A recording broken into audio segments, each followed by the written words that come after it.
The former civil servant has accused the Prime Minister, Boris Johnson, of lying over how much he knew about sexual misconduct complaints against a senior member of Parliament.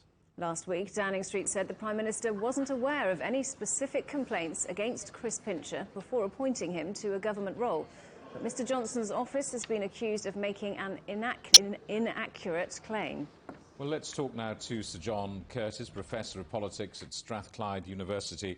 John, welcome back to the programme. We understand no cameras are allowed in there, of course, but the Prime Minister is at this moment touring the House of Commons tea rooms, pressing the flesh. He's not known to be a House of Commons man, and we understand that he's going to do a television interview later. How serious is this now looking for Boris Johnson?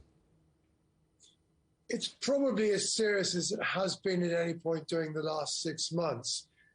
The Prime Minister's problem is not that this individual row is one that certainly concerns many voters, or one that in isolation would be much more than an inside page story. The problem is, however, is that there are an awful lot of echoes in this story with Partygate, and indeed before that with the Owen Paterson affair. There's two obvious elements where there are echoes. The first is that it raises questions about the Prime Minister's judgment. Now, over Partygate, the public have long ago decided that the Prime Minister's argument that he needed to attend various gatherings during the lockdown because these were people who were leaving his service and he therefore, as a leader, should be respecting that and acknowledging it, while most people decided that, frankly, nobody else did that, and that was an error of judgment at best. And secondly, during Partygate, and now people are saying, well, why did you appoint Mr Pincher to this job of Deputy Chief Whip, or indeed all the other various offices he's had in the last 2 or 3 years? The second is that, three-quarters of the public think that the Prime Minister has not been telling the truth about Partygate and what he did or didn't know about the gatherings that took place. And now we've got questions being raised about the veracity of the Prime Minister's account.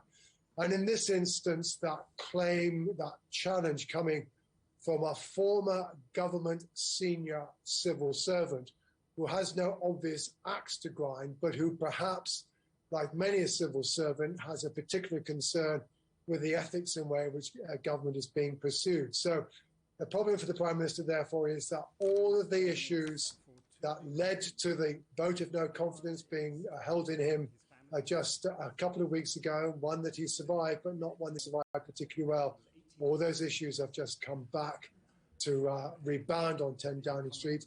And certainly it sounds so far that certainly all of those MPs who were doubtful about whether he should remain in office 2 weeks ago, those doubts have been reinforced. What's less clear as yet is whether or not any of the support for the Prime Minister that he had in that vote of confidence, whether any of that has yet been undermined. The Westminster Village is obviously in a froth, but in the wider country, Boris Johnson supporters might well say, look, there's a war on, the economy is being ravaged by inflation. Why does this seemingly, they might say, trivial matter so much? Well, sure. I mean, as I said earlier, on its own, this issue is probably not something that particularly interests people. The role of Deputy Chief Whip is probably one that very few people know much about and care about even less. And Mr Pincher, frankly, was not a well-known MP. The reason, however, why this potentially has resonance with the public and generates certainly concern amongst Conservative MPs, is that it is an echo of the Partygate row. And Partygate does have resonance for the public because people remember they couldn't visit relatives who had dementia, they couldn't attend people's funerals, etc., etc. People are aware of the sacrifices they made, and the fact that the Prime Minister apparently didn't seem to feel the need to make similar sacrifices, and along the way doesn't always seem to have been straight with people about what did or didn't happen. This therefore became something that mattered to people. And it's because of that echo. It's the echo of something that does matter to the electorate that gives this story legs in a way that it wouldn't otherwise have. It's also true, to be honest, that our politicians aren't simply electoral calculating machines. Some Conservative MPs concerned about the Prime Minister are simply about the ethics, about what he's done, about his behaviour, about what he has said. And for those, at least, the fact that apparently a former senior civil servant is willing to call out the Prime Minister and to say that actually what you have said is not true is certainly, for those who are concerned about the ethics of Boris Johnson, they will have done a lot to reinforce the doubts that they already have. John, thanks for that. Good to see you. Professor Sir John Curtice from Strathclyde University.